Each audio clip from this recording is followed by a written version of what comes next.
Hey, ladies and gentlemen, welcome to That'll Beat $8, the podcast, aka the Black Awareness Rally podcast. You can be rocking with anybody else in the world right now, but you are here with us. And for that, we do appreciate you. It's your man Pledge alongside my main man B.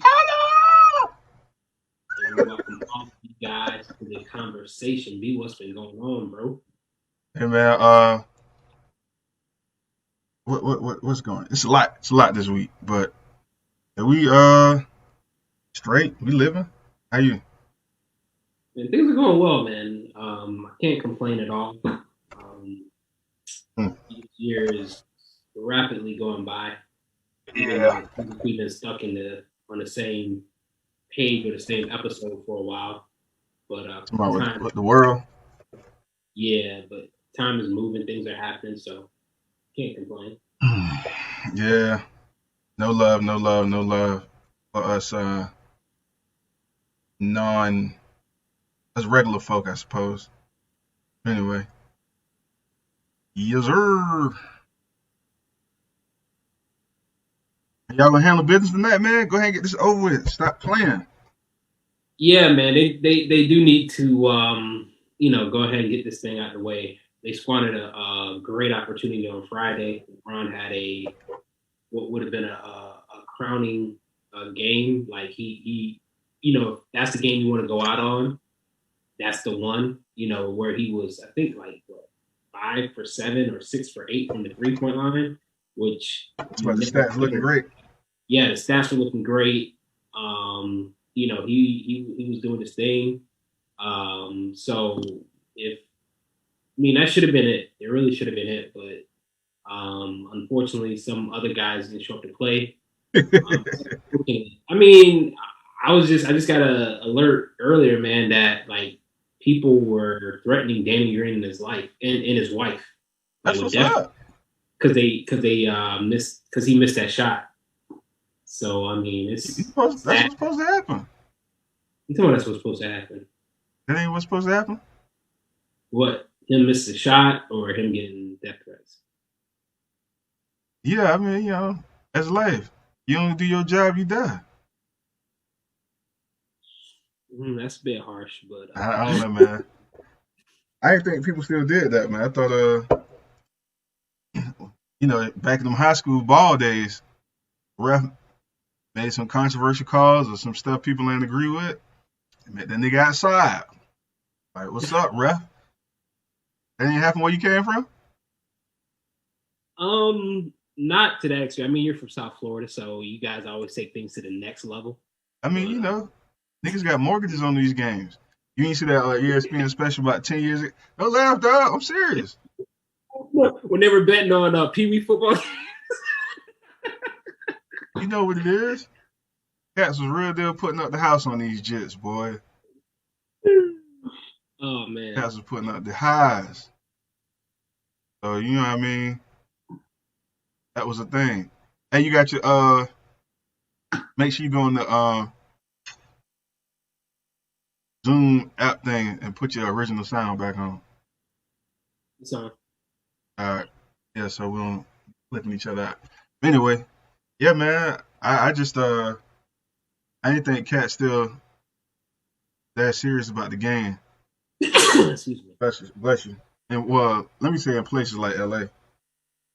I can imagine that in Boston or them kind of places. Yeah, I mean it's more Texas. sad than anything else, honestly. But Huh? I said it's more sad than anything else that cats, and not just him, but his wife as well. Like you know, he signed up for that job. His wife didn't, so leave the family out of this. It's like the internet memes say, man, you have one job. Yeah, I One mean, job. I still put it on Kuzma. I really do. Like, I just do not see why he gets. I don't see why they put him in the game at all, ever. Say at all. God, I mean, he's just a defensive liability. I mean, He's defensive liability, and he went 0 for 4 from three. So, like, what does he give you? I mean, the Morris twin, he went 0 for 2 from three. Danny Green might have. I think he went maybe 1 for 3 from three. So he did give 1 3, but I mean they were getting wide. I mean the way they were uh collapsing on LeBron, they were getting wide open threes, and he couldn't get any help. So Listen, man, from what I did watch, I know LeBron was doing his 3-point thing. Didn't he break like an all-time record with nobody's ever made these amount of threes and had the name LeBron James with the same amount of letters from the state of Akron? I'm pretty 23. sure. I'm pretty sure ESPN made up some kind of stat to where he Okay, broke you the know, record. put in the record book. They normally don't play basketball in October, There you go. whatever There it you was. go. I'm pretty There you sure he go. broke the record for most threes made on, He's the first player in NBA October. history to average 30 points in the finals game in October. I mean, that's gonna look good. That's another reason MJ ain't the best. MJ ain't never won the finals in October. So how that go? But nah, man, it looked like he was doing his thing, but I think in the late part of the game, it looked like the streak that he was going on kind of froze everybody out the offense. I think that's ultimately probably why. No, but Danny supposed to hit that, but he was sharing the rock though not in the last 2 minutes. because he was getting to the basket. I mean, That's what I'm saying. So he was my finishing. thing was, and I just know I could hear T.O. saying this. You don't froze these cats out the game for the last 10 minutes of the game, and then when it came time to take that shot, you want to throw it to somebody else. No, dude. Like you was the offense for the last 3 minutes of the game. You was playing 1-on-1 with Jimmy Butler. No, he was playing 1-on-3 because everybody's meeting that cat at the rim. I don't know, man. Well, I know y'all gonna have a good time with that debate in the I don't chat. know. I So mean, they gave him life though, man. That's the thing is you can't give cats like that life. don't let them be confident, huh? Nah, man. Yeah. You gotta go ahead and cut that head off. Yeah, you gotta cut that throat. First I was watching yesterday was talking about he was talking about like political strategy and whatever. He was like, man, that's one of them cats. You just gotta knock their ass out. Like you can't sit there and wrestle with them. That's the heat. You gonna keep wrestling with the heat. You're gonna end up and lose. You already got some dogs. Mm-hmm. But anyway, wrong show. Let's go. We're gonna be able to get out of here by 3 o'clock, like churches do. Let's run it. Good luck to y'all tonight. All right. Black Awareness Rally brought to you by the wonderful folks at McDowell's. I miss Cleo McDowell. You know what I mean? Need more like him.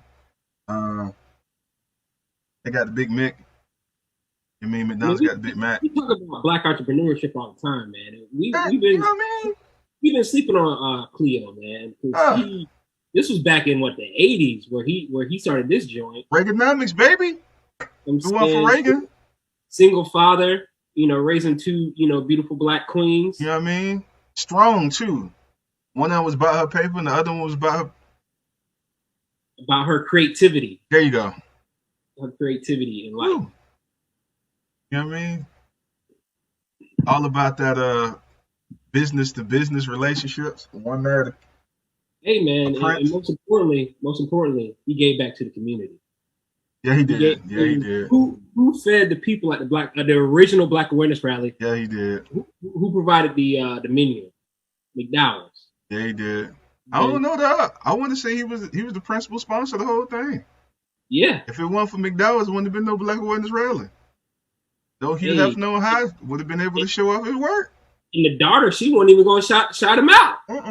She was like, "We're not here to mention the restaurant." I was like, "Hey, you got to get the book up." You know what I'm saying, but it's all good. Look, shout out. These are the kind of people we need running our country. Hopefully, we get one in office on November 3rd. But we'll talk about that later. Nah, man, you're right though, man. Listen, Eddie Murphy telling the stories that need to be told, so we can see ourselves in positive imagery. You know what I mean? Yeah. So, royalty, business ownership. Good point, man. Well, I guess we have to not be as excited about Sexual Chocolate and Randy Watson because one of the things we always get seen doing in public is singing and dancing with Jerry curls. So, Sexual Chocolate, sorry, just kind of went off on a tangent. Hey, it's all good, Mr. Watson. Still mess with you. You know what I mean? Yeah. I still hold your rendition of I Believe the Children Are Our Future in high esteem. I personally feel like that was a better version than Whitney's version. Just go ahead and put that out there. Blasphemous. I'm just saying, I personally think, I know Whitney did it first. I just think that Randy did it better. That's all I'm saying. Oh man. We can talk about that later. Hey, people in About the a better comments, version, like the yeah. video, like the video, share, and let us know if you think Mr. Watson did a better job than Whitney Houston singing I Believe the Children Are Our Future. Castell, we are going to get it done. Please stick around, sir. We're getting it done. See, the people are waiting. Pledge. Listen. Call. Yeah, the only reason we ain't did it yet is Randy Watson been busy. Busy doing what? It ain't none of our business. This schedule been filled up. He ain't been free. And Pledge, that's Pledge homeboy. So y'all got to talk to Pledge on that one. Yes. Miss B, listen, Miss. Oh, yeah.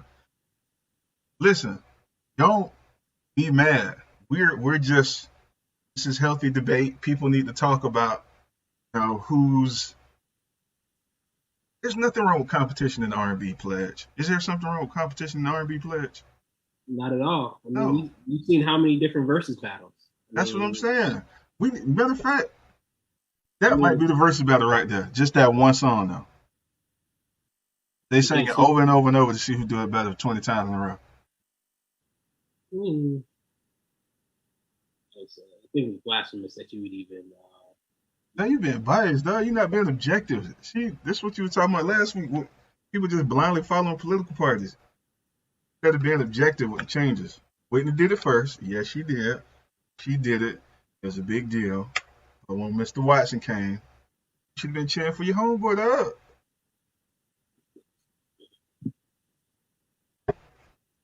Anyway, we're not here for that. Castell, keep your eye out. We're coming. Whitney all day in her jogging outfit will always be a winner. Listen, I personally like the tuxedo, the open chest hairs, taco meat a little bit better than the jogging outfit. Me personally, it's timeless. But, you know, another show, another episode.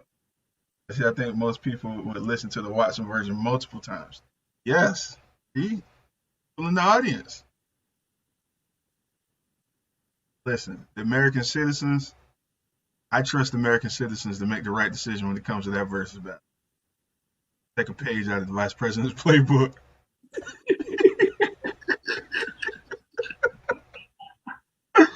Oh man, let's get this over with.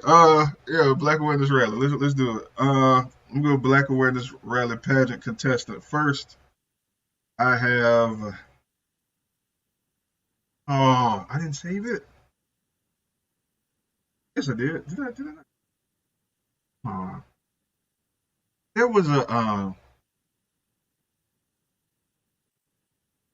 right. Anyway, let's go to sexual chocolate arts and entertainment because I forgot to save my Black Awareness pageant contestant. I want to give a shout out to Anderson .Paak for becoming the music ambassador for Vans Athletics, the shoe brand. Um, Story is awesome because he used to work at the shoe store before he became famous, and Okay. now here's their first global music ambassador. So shout out to Anderson .Paak. I love it when the creatives, guys that are true to the craft, that are purists in a sense, get some love from the mainstream population. What you got? Man, I think it's cool, man. No! Oh, there it And goes. just Vans, Say it again. Start over, man. You just the glitched out for way like 2 seconds. no, I'm saying just the way Vans has kind of evolved as a brand. I mean, when I'm around young people, high school, college kids, or whatever, I mean, they wear fans almost more than anything else. Yeah, So like, especially now. yeah. So and it's not just one race or one demographic. It's Mm-mm. really kind of all across the board. So It's shout out to them for how they've been able to brand themselves, just as a movement, for everybody, and how it's just been, how they just capture people from all backgrounds. So I listen. think Uh, it's tough to do, but they've done it. So listen. I can't knock them because they've been keeping me fly for the last 10 years. Just about all I wear. So comfortable, man. little known fact: never owned a pair of Vans. Really? Never, Never? never. Yeah, well, I don't know, man. I'm a sucker for a pair of Van Authentics and some new eras. So I know they have like some special edition, where they they they, got they anything you could think of, man.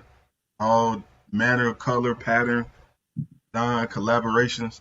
I think I might be on my like 15th pair. So yeah, I appreciate craftsmanship and their quality, their product. Castell giving me another reason why Randy Watson version might be the best. Black Awareness Rally was packed. it was packed. It was packed, It was packed. and that boy was good. Yes. I mean, that's where the Prince of Zamunda, that's where he found his queen. So I mean, the Black Awareness Rally served a lot of different purposes. Right. It was more than just bringing the community together. How many times do black people get to come together with no problems and find the love of their life? Listen, man, yeah, we got to get that done. That's got to be my magnum Helping the opus. kids. Huh? He said all in the name of helping the kids, man. That's what I'm saying. You can't get mad at that, though. Anyway, I ain't gonna keep cutting off your nominee. What you got? What are we doing? Arts and entertainment. Yeah, And I want to give a shout out to the NBA bubble. Like I really want to. I mean, it was kind of a huge science experiment that went remarkably well. yeah, Zero positive tests for COVID, and we're talking about over the last like 3.5 months, that people have been there, family members have come, and for them to have something that is well run and as large as that, and for it to go off without a hitch at all. I mean, that's remarkable planning and remarkable execution. yeah. So I want to give a shout out to the people who participated in the bubble, the people who didn't participate in the bubble. We know some certain people that come to mind, or people who didn't want the bubble to happen at all. This is a testament what happens when you don't let them haters get in the way, Kyrie. You know what I'm saying? Man, you This just gonna make a way to bring this brother name up every week. is a testament. I want to give a shout out to the NBA bubble. Hopefully, it ended off the only way it should end off with the Lakers being Really? But I hope y'all can hear the biasness. up until this point, the NBA bubble has been probably maybe the biggest success during this COVID situation. I mean, they were able to bring awareness and visibility to the social justice issues. They were able to keep everybody safe and healthy, and so it's the science experiment that has gone wonderfully well. So shout out to those brothers.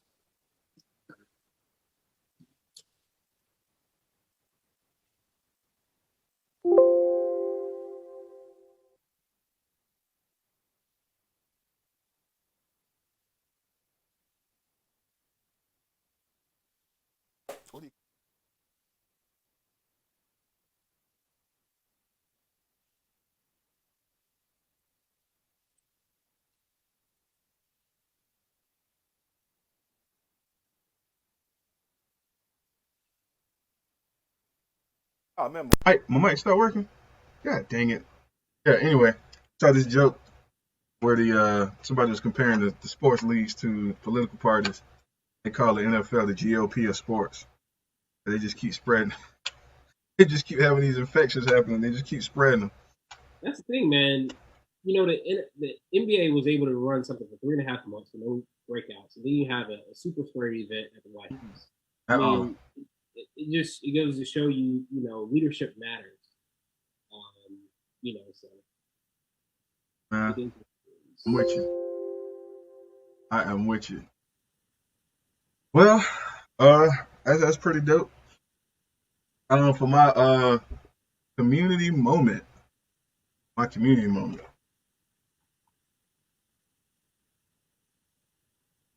These two young African American males, uh, got to get their name, but they're members of Kappa Alpha Psi Fraternity Incorporated. Near and dear to my heart for various reasons, but the most important one is because they're the best. You gotta go with the best. Like picking LeBron over Jordan in a debate. But anyway, these two young men are buying up the homes around their university to combat the effects of gentrification. They're just buying up the houses and the what you call it, the small businesses like the buildings and the strip malls.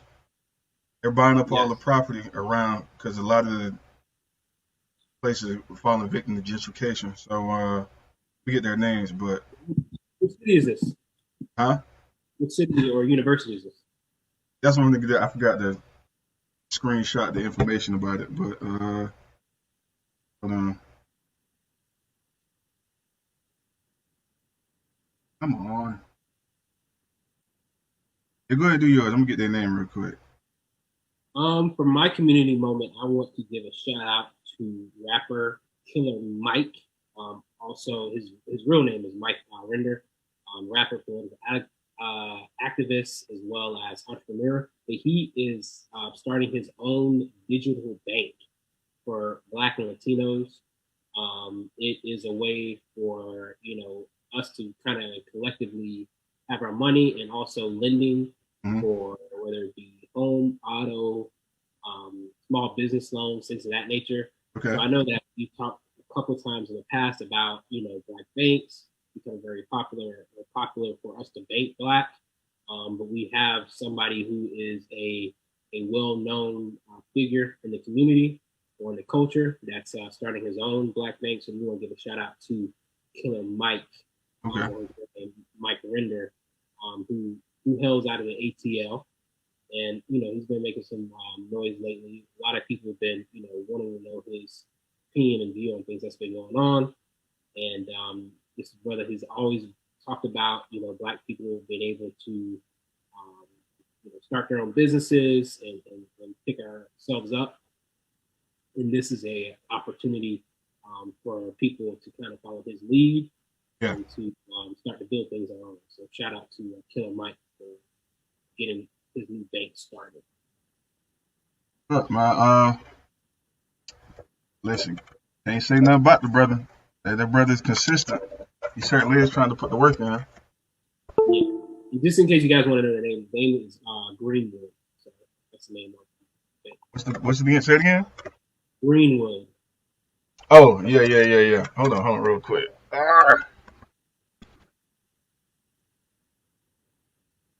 And it is Tripping. IC, um, is backed by FDIC, the same thing that all your local banks and credit unions are backed by. So Yeah, it is. sure. Yeah. What's up, man? I saw that a couple days ago. I didn't check the date on it because I thought the date would probably been too old. But I think he has several barbershops in the LA area as well. yeah,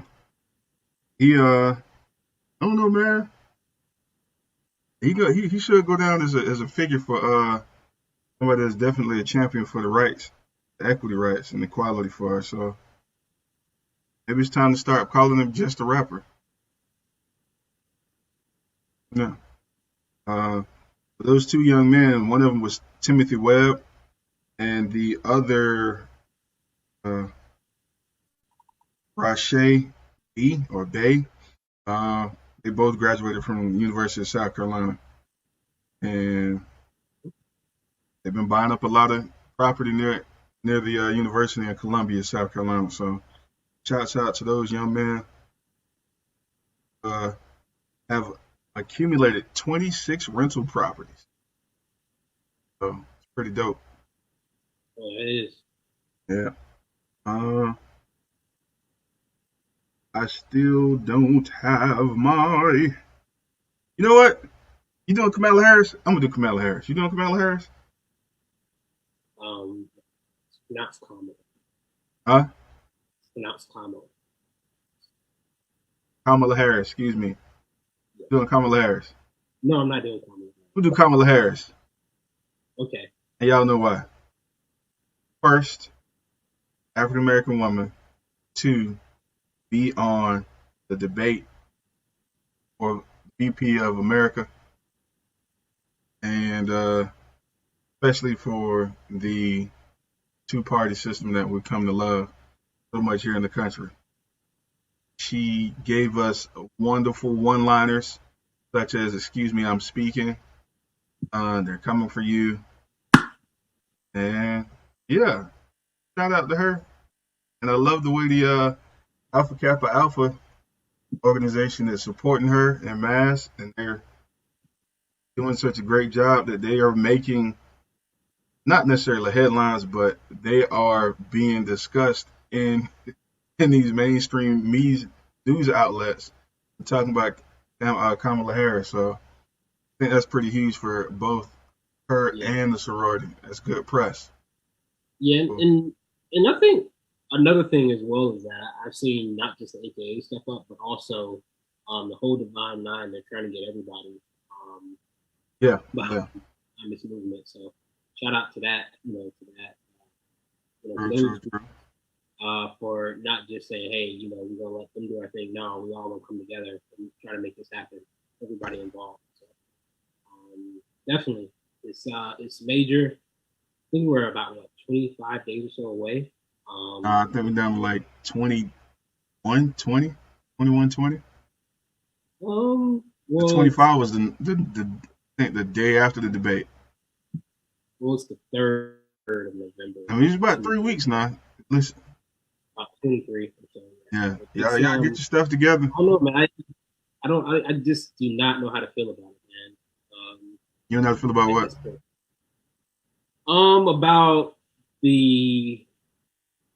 About the chances of winning and how it's gonna go down, and it's almost like you don't want to get your hopes up to be disappointed. So, Oh, I got you. That's one of the things it's I heard not like some. I'm excited. Don't take that You said as it's not that what now? I said. It's not that I'm undecided. Like don't No, no, think that. I got what you're saying. You saying just the likelihood of the victory. Yeah, You're not sold on it yet. Which again, I get it because there's plenty of data out there in the world that talks about how you know, Hillary Clinton was winning in the polls in October of the the last same election, the the same same margin. margin, and she lost. So don't take those polls as any indication that your job will be done or that your part has already been counted. Like one of the OGs say, polls ain't votes. Just because the polls say one thing don't mean you ain't got to vote. You still got to get out there and cast your vote. Take your kids with you. Take some And family members with you. Give it somebody could a be. ride. I mean, polls could be attacking from the other side. I mean, they could be saying, "Hey, amp up these numbers," so people be like, "Oh, we got it. I ain't got to vote." I mean, it could be a strategical tactic, for people to say, "Hey, to ease people's mind." Because I said it was the same. We were in the same news Mm-hmm. last election to where everybody thought it would be a landslide for Hillary, and it ended up not happening. Get out there and do your job, y'all. Help, help, help, help, help. Little by little, little becomes a lot. Yeah. Everybody So do a little, ain't nobody got to do a lot. yeah, so I mean, and not only vote, but get your plan for voting. Because I said this year, I know a lot of people they're going to want to stand in long lines. They're not going to want to be around a lot of people. So get a plan together for voting. Say this is what I'm going to do to vote. And I mean, because it's coming up and Mhm. it's coming up fast. The We're 3 weeks and a couple of days out. So we got to come up with a don't plan. hey, even better. Let's do one better, man. Don't wait. Vote early. If you already registered, go vote early. Vote Yeah, on the Saturday. Go vote. Get it over with. Uh, yeah. if I you looked it want up. to do, Early uh, voting in Florida starts October 19th, which is a week from tomorrow. yeah, get it over with. Cause my state Georgia starts tomorrow, so Oh, okay. trying to get it over with. Trying to be Yeah. counted. Trying to be heard. Oh, another thing. Double check your status. There has been instances where people knowingly registered, got registration confirmation, and went back to double check just to be sure. Like I did about 3 times by mistake. I keep forgetting that I registered in Georgia, and their status has changed. So don't wait. Get it done. Let's be prepared. Let's work. This is a hustle play. By that I mean whoever works the hardest is going to get the victory. Not a matter of talent, not a matter of intellect, not a matter of there's more of them than us. Just got to come down to who puts in the effort to get it done. So let's do it. Do Yeah. it. Let's do it. Let's do it. Um, Another thing, let's not even worry about trying to recruit new people to vote. Just show up. If somebody want to debate with you about why at this point in the game, cool. God bless you. Hope you see the light one day. But let it be known it's time to vote. I'm gonna vote for who I'm voting for. Let's get it done. Um. Yes. Anyway, yeah. So, so for my Miss Black Awareness Rally pageant nominee this week, I am going to nominate a young lady by the name of Trude Lamb. She lives in Tyler, Texas, Okay. and she is a cross country athlete. And she went to a school that was named after General Robert E. Lee. And after a lot of things that happened this summer, the first thing she said is that she was a accomplished cross country athlete. She said that she would refuse to participate in track meets if she had to wear a that name Mm-hmm. jersey. Mm-hmm. Then during hearing, they held hearings to make a decision on whether or not they would change the name. And she delivered a speech to the school board. 16-year-old young lady delivered a speech to the school board, highlighting, how that makes her feel and how it makes other people in the community feel when they have to, represent a name that wouldn't represent them. And so, thanks to her efforts and people in the community efforts, they were able to get the name changed Yeah. from Robert E. Lee. After a year, I mean, I think they said this is the third time they tried to do it, and thankfully, um, to this young lady's efforts, they were able to get the name changed.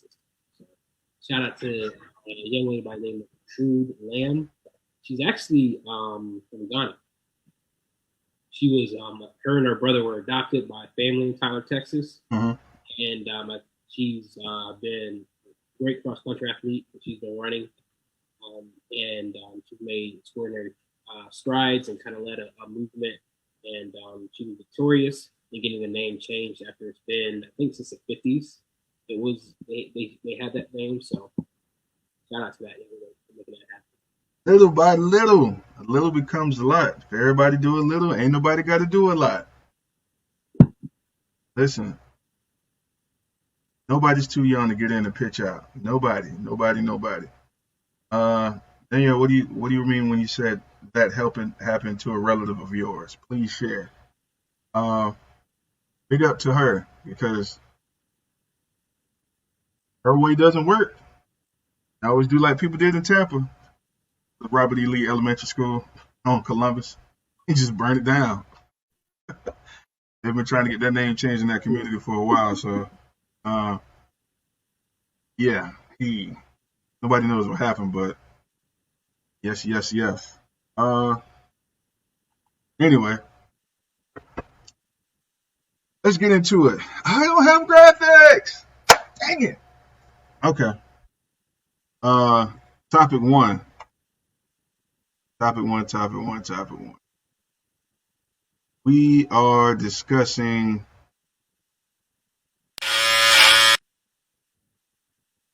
You want to do the debate reaction first, or you want to do? Let's do the debate reaction first, because I'm sure we won't have to spend a lot of time on that. Um, what were your thoughts on everything that you saw from the vice presidential debate? I was already very impressed with Kamala Harris. But I walked away from the debate even more impressed by her. Not only her the way what she was saying and her in the way she handled everything, but her demeanor. And I think it was you know like like what we've been hearing a lot. The black woman is the most disrespected person on the face of this earth. I think that was another example of how you know how Mike Pence's approach to it versus her approach to it. I think she tried to approach it from a presidential demeanor and decorum, and I think Mike Pence just was like, we're just gonna do what it is we're gonna do. We're not gonna answer questions that were direct questions that were answered to us. We're gonna take our time. We're gonna talk over other people. So I just think that you know both people showed who they really were. She showed that she's composed. She showed that how she's going to handle business, and he showed that that the party is just going to continue to be a bully to no matter no matter who it is or who's out there or whatever. Yeah. And it's unfortunate to see, but none of us are surprised by it. Hey. Well, while I was watching, I chatting with a few people, or like two, but it was evident to me that people couldn't tell that Mike Pence and Donald Trump did the exact same thing, just with different tones and personality styles. And by that I mean be rude as fuck, overtalk people, disrespect the rules of the debate that they agreed on, and just lie. Yeah. So one person was like, Mike Pence is so charming and he's charismatic. They're like, yeah, but he's lying and he's not answering any questions. Like, just so it in a more flattering way. That's it. Yeah, yeah. And that whole strategy to compliment the hell out of people while lying to them, I was like, man, this guy's good at this. So, there was something where somebody was counting every time he said the American people. Yeah. Like a ridiculous. It's like, you, the American people. Like no substance. Nothing I'm about to say has anything to do with the question. I'm just gonna say, the American people know what they need to do. They don't need us to do anything. Like, what? This is not an example of fiscal regulation or free market manipulation. I think it's a pandemic. Like, it is your job. This is literally why you were invented in the first place, is to deal with situations like these. So, and I would say that in order for us to make smart decisions, we need accurate information. That's the right. thing that I would that is missing from there, is that we can't make smart decisions about what to do, because we don't if we don't have accurate information, we don't know how harmful the illness is. So. True. Danielle said in the comments that the voter registration status changed on her brother.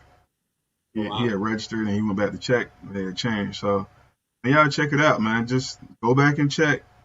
Uh, it take you 5 minutes to do it online.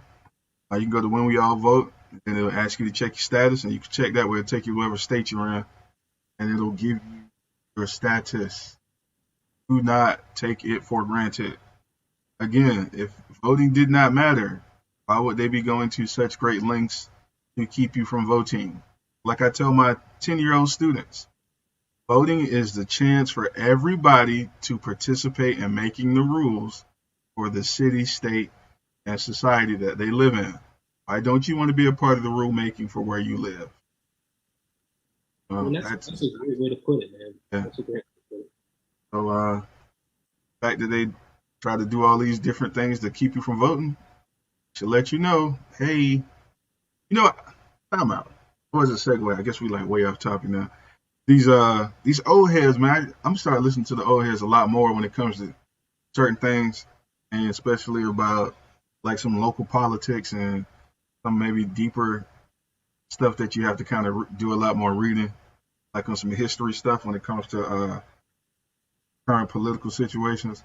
One of the old heads said, man, it's a shame that people fell for the trick that they should be debating on effectiveness of the tools at their disposal, as opposed to talking about what to do with the tools at their disposal.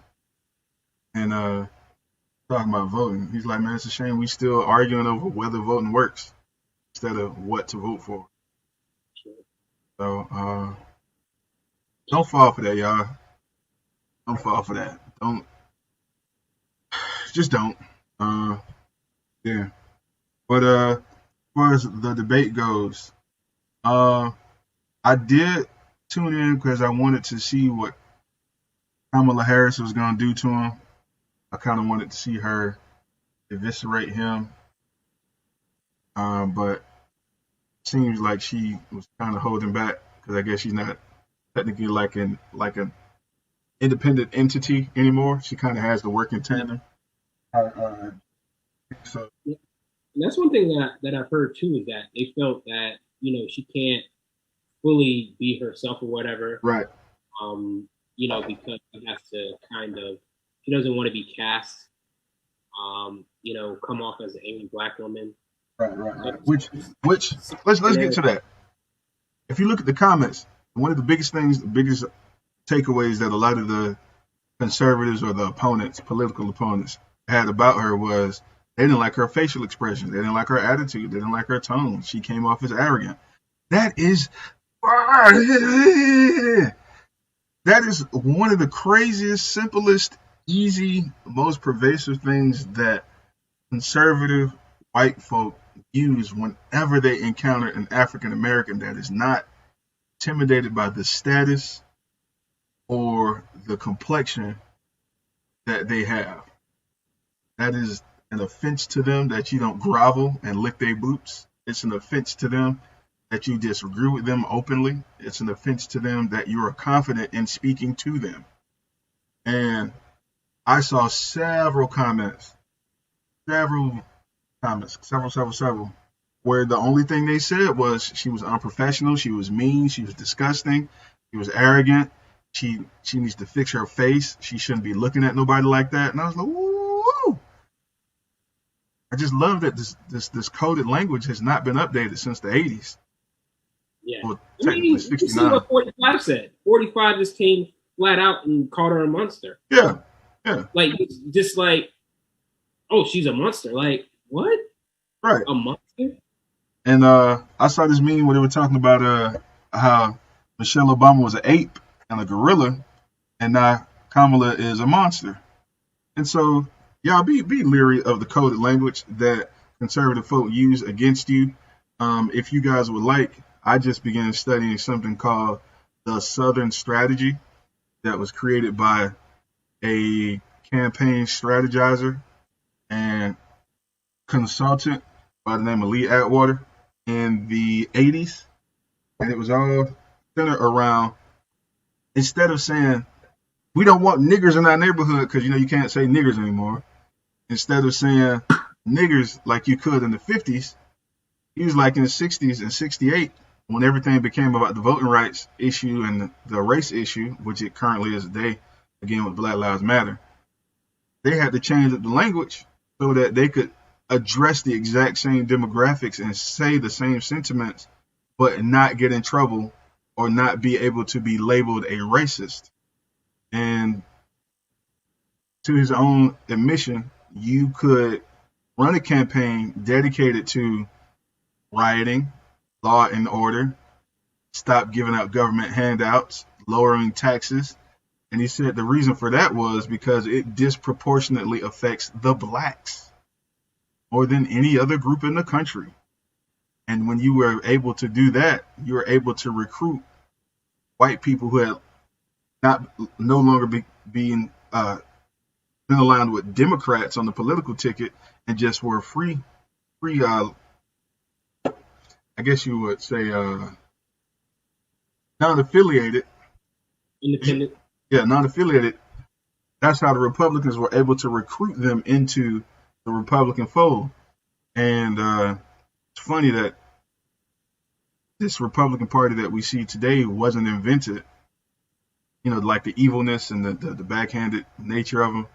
That wasn't invented until Reagan ran in the '80s. So, man, y'all be careful out here, bro. It's white people out here trying to trick you all day, every day with some coded language. Pledge, I'm going to send you a book about taxes. We'll talk about that in a minute, but I mean, yeah. but that's the thing about Trump is that it's not even coded. I mean, it's just No, not with him no more. I mean, you just call somebody a monster, like. I mean, like we was talking about yesterday. There's like he stopped short of saying nigger. I mean, he's still trying to not get in. You know, you can't say nigger. You still don't get in trouble. His constituents can say nigger, but you know he can't say it. But he can say everything that leads them to believe that she isn't human, shouldn't be treated like one, doesn't deserve human rights by calling her a monster. Or you can, like we were talking about yesterday with the ageism thing with Joe Biden, as long as I say he's Sleepy Joe, right, I can get people to believe that he's too old to do the job. When in fact, y'all only 3 years in age difference. Yeah. I mean, like, coded language, man. You gotta love it. White people kill. Any more reactions to the debate? No, I mean, as I said, I think that I mean, I just think that people like Pence, he didn't answer the questions that were asked him. It's almost like he had stuff that he wanted to say, no matter what question would have been asked. Yeah. His response would have been the same. Right.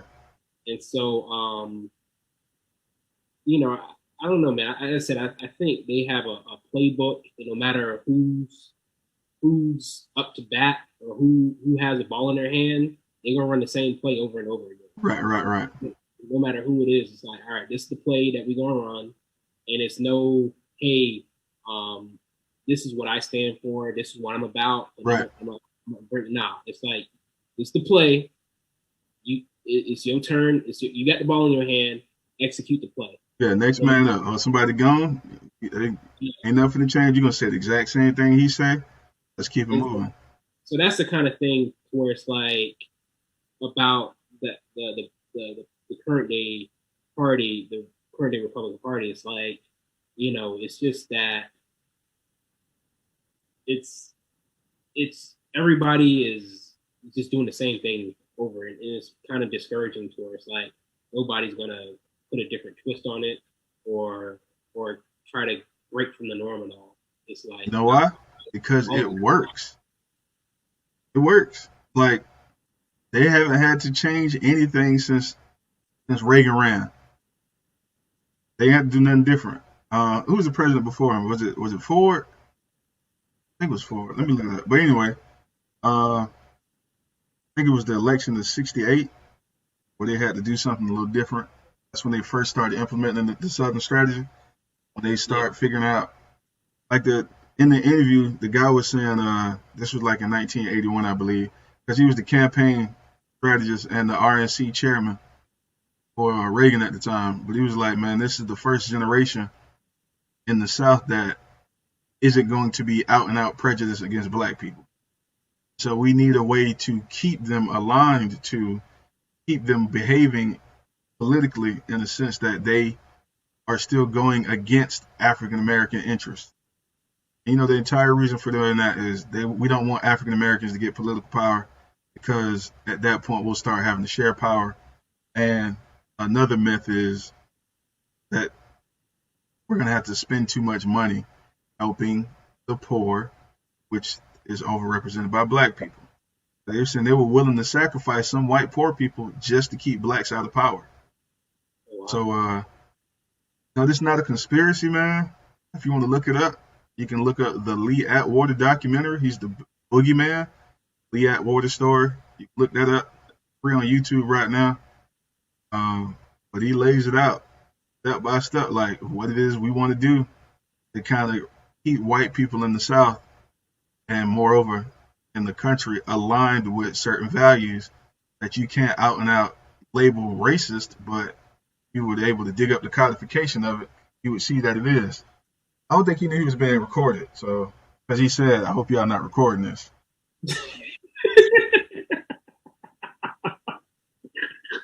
But it got out, so it's real.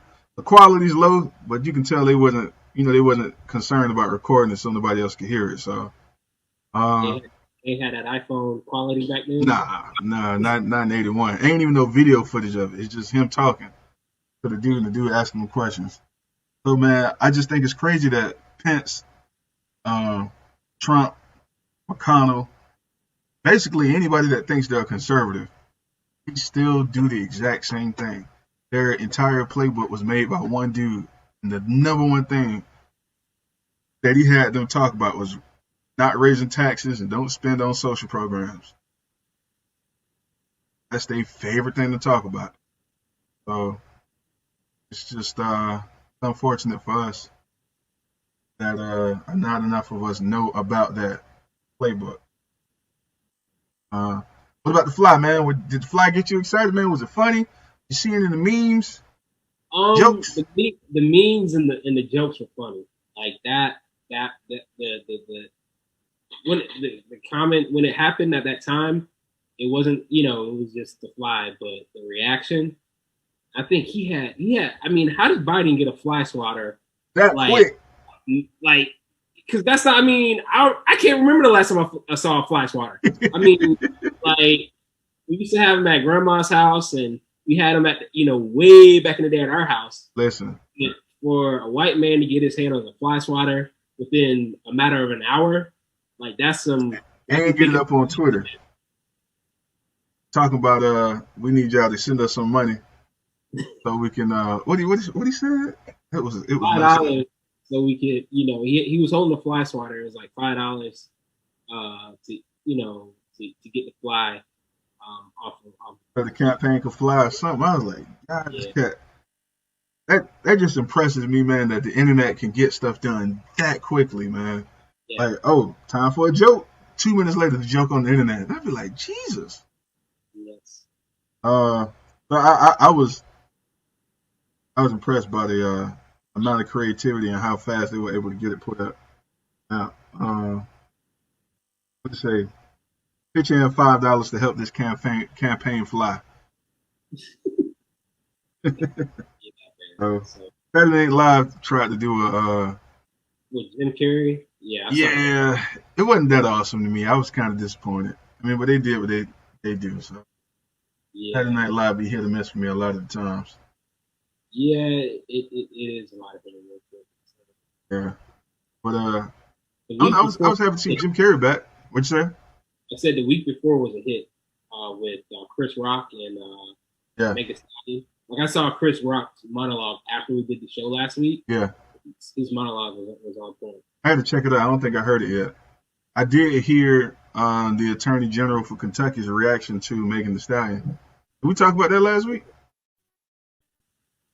We didn't talk about his reaction to it. Nah. Yeah, he was butt hurt, man. He went on Fox, the morning show. I think it was Fox and some show. Friends, Huh? Fox and Friends or whatever. Yeah, something like that. Where it's I've been trying to watch opposing viewpoints to see see what it is, see where they get their talking points from.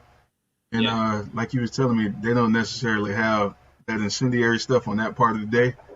But yeah, he got on there, man, and this cat was just talking about how oh the left talks about how intolerant we are of them, but they won't tolerate me for having a different viewpoint, and I don't think it's fair, but I'm used to it because I've been going through this since I was in college. And all I heard was, nigga, you've been getting called to sell out your whole life, and you comfortable with being called to sell out at this point in the game because the people that you've been kissing up to finally accepted you. That's why you don't mind being called a sellout no more. yeah. I mean, as I said, if he really wanted to get the message out, why would he go there? I mean, if he why would he go to a different platform? I mean, he's speaking to his people over and over again. If he wants, I mean, go on the Breakfast Club, go on, a platform to where he gone. That's how he's gonna win people over to his side. You got to play Going, hardball then. He don't want yeah, to do but that. going to speak to Fox. I mean, that's not gonna win you any Mm-mm, any mm-mm. cool points on our side. So. Right. You're not going to get any objectivity points. He apparently is a regular guest on there since the attention has been heaped on the case. So he's been on there almost twice a week at this point. I mean, he had a plan to ride this. I mean, he's going to ride this case to whatever a point, whether it be governor, whether Hmm. it be propped up for the next presidential nominee or whatever. Yeah. He is going to ride this case to prominence. Let me ask Um, you this. There's a governor by the name of Vernon Jones. Well, not a governor. I forget what he does here in Georgia.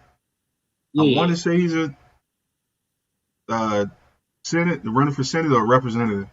But this yeah, cat he's been a lifelong Democrat, but all of a sudden he you know what you think is the game? This me and one of my friends was talking about this week, and they said something that kind of like made my eyebrows raise. They was like, man, we should just burn stuff down. I was like, excuse me? And it came from a very meek, quiet person that would just never expect to hear something like that come from. You probably expect to hear that from me. But they was like, yeah, I think we should just start burning stuff down since they won't give people equal treatment. I was like, what? So we got into the Vernon Jones debate. And I was like, do you think Vernon Jones is kissing tail so that he can be in the same position that the AG from Kentucky is? Because he's going real hard in the paint trying to get Trump attention. yeah, and that's the thing is that he I mean he's gone the other way, so he's getting more attention being on that side of the table than he was on being on the other side of the table. That so I mean that's to me that's what it is. It's like, hey man, I'm a black dude who's been running for the Democratic Party my whole life or whatever. Yeah, it's worked out well for me or whatever. But man, if I'm a black dude in the Republican Party, I stand out like you know I'm gonna be famous, pretty much. it would be real famous or whatever. So let me go ahead and switch sides or whatever. And I mean, he's getting the attention that he's longing for. I mean, he's getting the mention on That'd Be $8 podcast. So Yeah, you know what? We need to start talking about it. But I will say this, Vern, it's only so many spots for black folk up there in that cabinet, boy. And you see Candace Parker been Trump stumping way longer than you have. no, not Candace Parker. I Don't mean, my bad. Candace Owens has been stomping for Trump way longer than you have, and she's got a way bigger following. She still ain't getting no love from the White House. So I don't know if your efforts gonna be in vain. But I hope you can sleep at night and be proud of yourself, bro. Because unfortunately, he snuck into the frat, and we are not happy about this, brother, as evident by the official group on Facebook. His name probably come up like 3 times a week. Cats just being there like cussing him out, like Wow. like tell this nigga ain't official, and they be like, yeah, he official. Who the f let him in? And they be like old dudes and they get mad. So, uh, I hope it's worth it for him, man. Whatever you think is gonna come out of that, good luck. Uh, Speaking of sellouts and people that think having the opposing viewpoint will get them some favor in some way, shape, or form, let's talk about Jonathan Price in section or topic 2. Jonathan Price was the young man that was killed by police officers week before last, I want to say, maybe like 10 days ago, I think it by was last police in Sunday. Dallas. No, well, last like late Saturday night, early Sunday morning. Oh, real quick, there was a lynching in Orlando by Camping World Stadium. No, yes, yeah, I think it was Camping World Stadium. Young Yeah, man, 22-year-old got lynched last Sunday. man. So y'all be careful over there in Orlando in Orange County. Uh, I know when you hear lynchings, you always think of some sundown town or some faraway place in Mississippi, but getting closer and closer to home, so can't afford to sit this one out. As evidenced by Jonathan Price's story uh, recently in the news. Jonathan Price was a young man in Texas who was shot 4 times in the chest by a cop while he was breaking up a domestic dispute with trying to protect a young lady from the man Yes. that was beating on her. And when the cops showed up, cops killed him.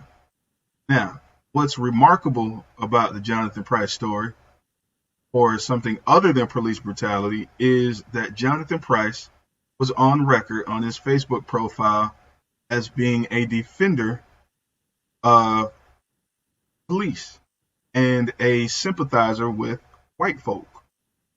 Um, I don't have his post up. I should get that. Get that his post, but he was on record as saying, I was raised by white people. They were good to me. Uh, I don't understand why y'all so up in arms right now. You should be chilling. Like they not that bad. If anybody know me, y'all would obviously understand why I have such an affinity for white women. Uh, blah blah blah blah blah. Right.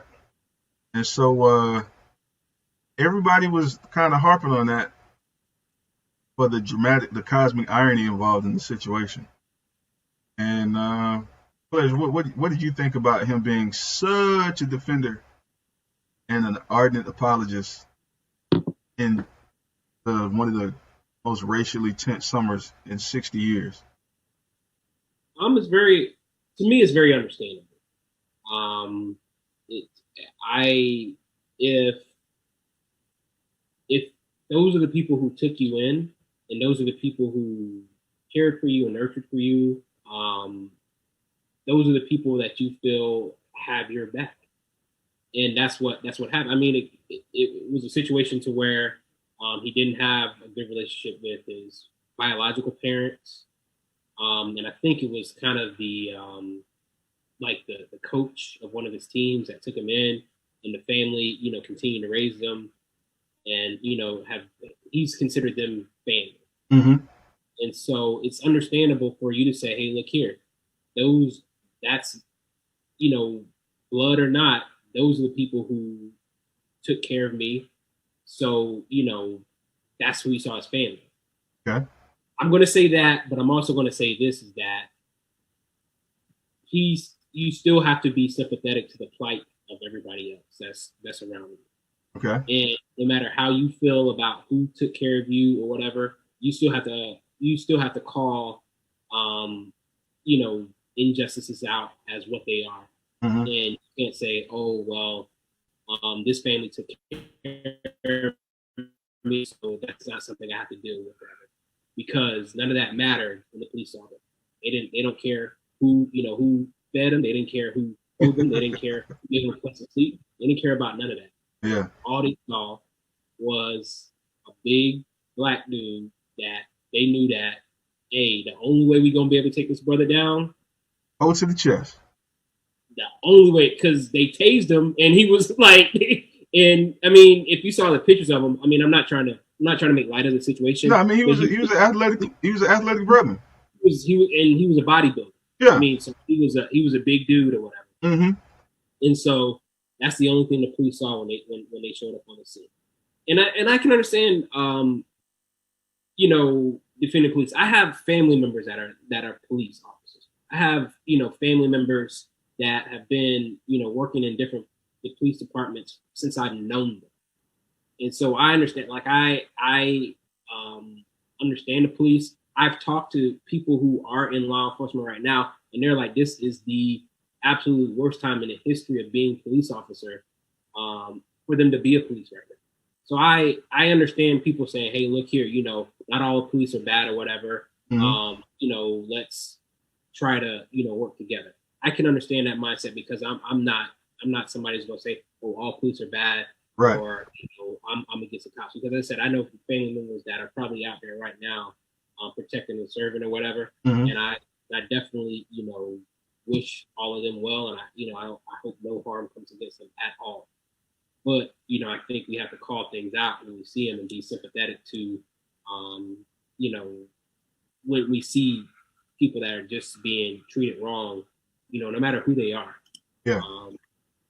And so that's the fault that I find with him or whatever. But, I think it's sad that he didn't get a chance to learn the lesson. I think it's one thing to have a mindset and for people to see things and experience things and be able to grow from that. Right. And I'm glad that he didn't get a chance to grow from that mindset. He just yeah, 3 months. No, I'm saying, but I don't. I mean, as I said, it's unfortunate. I feel bad, that happened to the brother. It's yeah. It's unfortunate, man. I know.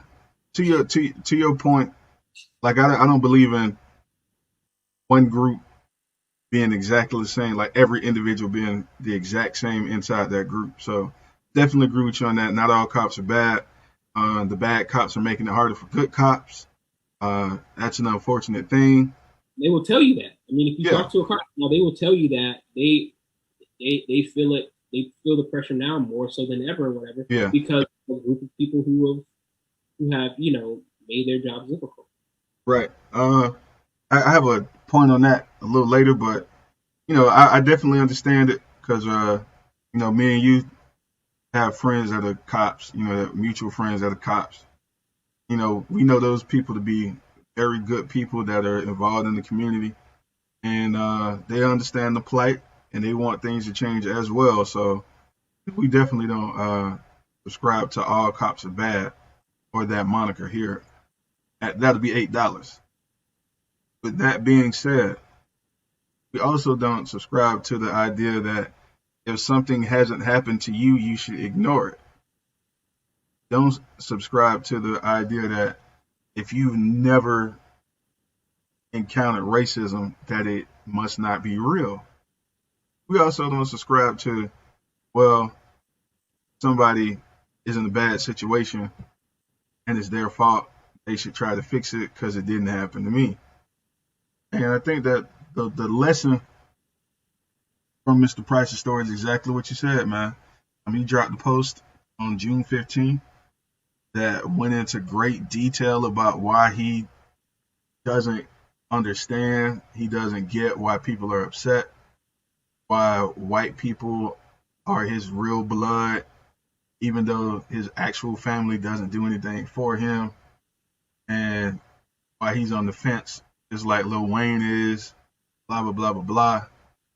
And, he just had story after story of how he's met cops that were doing their job, upholding the professional ethics of the job. And he then transferred that to say it can't be bad cops if these cops that I've encountered did their job the proper way. Uh, you don't wish death on people, but one of my friends said, "I wish the lessons of life on you." So, I I mean, but mean, there's no way to learn a lesson if yeah, yeah, yeah, yeah. But we're saying whatever you put out there, you know, if you get what that action brings you, then you can't be mad. You know what I'm saying? in the words of Terrence Howard in the award-winning film The Best Man, karma don't come back that strong, baby. You know what I'm saying it Oh, don't come it back strong, shouldn't. man. It shouldn't, huh? Like, so Listen, so I'm gonna use Terrence Howard's words let, um in from that great film. right. I know. It's just unfortunate, man. Like you want to believe in the universal good nature of the people on the planet, but you also have to be aware of where you live and when you live. And I think that was the ultimate mistake that he made. Uh, he didn't think that when and where he lived was being reflected by the cries of the people. The other thing I want to take away from that is we cannot be discounting black people telling their own damn stories. That's like telling a rape victim that they were not raped and therefore we should not believe you. If a black person is telling us that we have some issues, and I'm talking to the country at large, anybody that has a chance to hear this from an opposing viewpoint, if we are telling you that these are our experiences, these are the pains that we go through, we wish they would stop, don't tell us that we don't know how to tell our own stories and therefore you should not listen to us. Because, as evidenced by Jonathan Price, you could be the very victim of the thing that we're trying to get to stop. Um, we've had a young man. He was a young man. I think he was like a 13-year-old autistic child that was shot by cops in his own yard. He was a white kid. Had a white lady that made national headlines. He got shot by cops. Like we're not saying this because we don't care. We've seen protests in Portland where mothers from around the country came and stood as an organization because of George Floyd calling for his mom before he died, in solidarity with the Black Lives Matter movement and them getting shot in the head with rubber pellets and tear gas. So don't discount what other people are saying about their experiences. Don't say, well, it didn't happen to me. You must have done something wrong. That is not your response that you should have when an injustice has happened. You should investigate it if you care, if you can. And then if you care enough, ask how you can help. I think that was the biggest lesson that I took away from Price's death, is that some of us don't believe our own stories. Just like white America, conservative America does not believe in what we're trying to tell them is happening in our day-to-day lives. And I think that's the real travesty here, man, is that some of us don't believe us. I don't know what we have to do to kind of get that to be understood, that no, we're not making this stuff up. We're not just saying it for attention. And so what if we want government assistance? I don't mean welfare, even though we should get welfare. Let me see your book. We got time. Well, I'll send you a video of the book, one of the tenants in it. But we were talking earlier about the police officers that we know that are good cops, that are good people, not just good cops, but good people that actually care about the humanity of others. It made me think about one of the tenets in the On Tyranny book that I shared with you. It is up to the people that are a part of the profession of policing to uphold the ethics of the profession, or else it will slide down into what we see now across the country. which is a de facto army and militia for Donald Trump. Y'all got to defend the position. Y'all got to defend the profession because, like players were saying, it's going to make your job harder for you in the eyes of the public. Um, Unfortunately for you guys, I know that can be really tough because of the insular nature of being a cop. You got to defend it, or else the public is going to look at you like we're currently looking at you. Let me see. Lee says they ain't got no love for y'all, Republican Party. Ask Herman Cain. Nope, they pretty much don't care about you. It's just a political pawn. Danielle says what happened to him is a prime example of how black people are still considered to be a threat. No matter who raised you, who helped you, you still a nigga. Yeah, and that's the thing is that we have to take into account is that we can see people a certain way, but especially when it comes to a police citizen encounter, how they see us is going to be impacted in that instance a lot more than how we see them. Right. So as I said, we can see police as good, better, and different, but in just about every situation, they're the ones with the power. So how they see us is gonna determine how things are gonna play out. Right. So and a lot of times they're not saying, oh well, the same way we can't take a blanket situation and say all cops are bad. They can't take a blanket situation and say all black people are criminals. So they have to they have to take that individual case by case or whatever, right, and go accordingly. So I mean, it's just a very, very unfortunate situation. It's exhausting. I think this one is. I'm not gonna say it's a little bit more open and shut, but they have made movement faster than other cases. Yeah. With the arrest of the cop, arresting the cop and things of that nature. So it sounds like it's gonna be some justice, or whatever.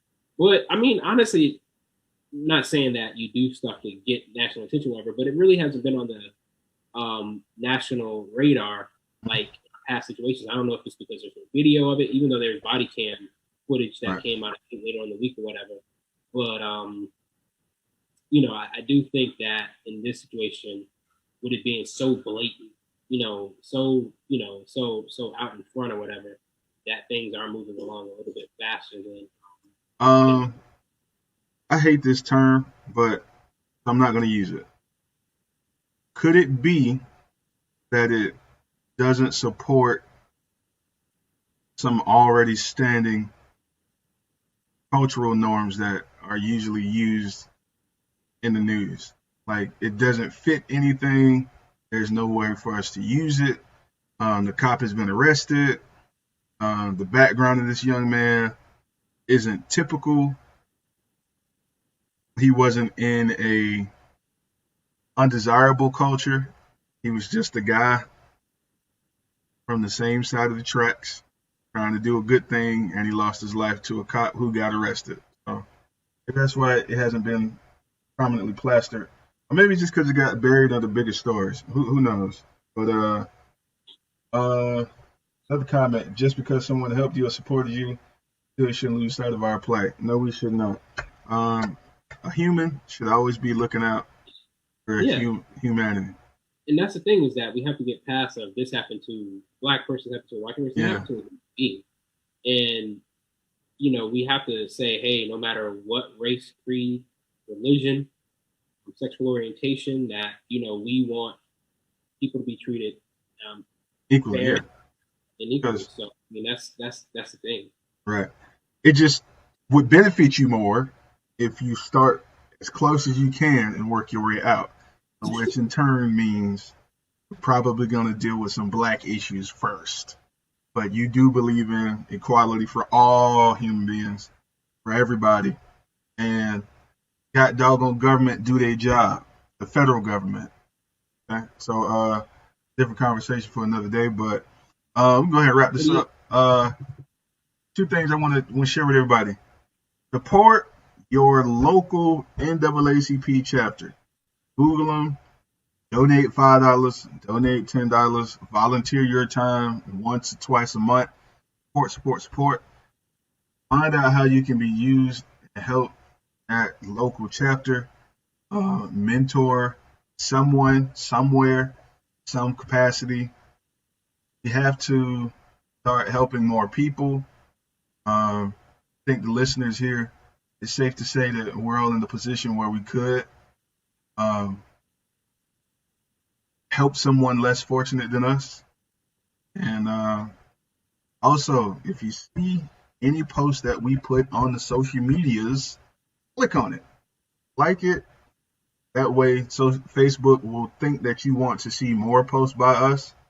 Because the way Facebook works now is if you scroll by a post, one, it will say that you never want to see anything from that person again, and two, it will throttle that page's post and limit the exposure that it gets. Appreciate you guys if you could do that for us. Like, share, subscribe, Facebook, SoundCloud, Spotify, to Stitcher, Apple Podcasts, wherever you can find a podcast, we are there.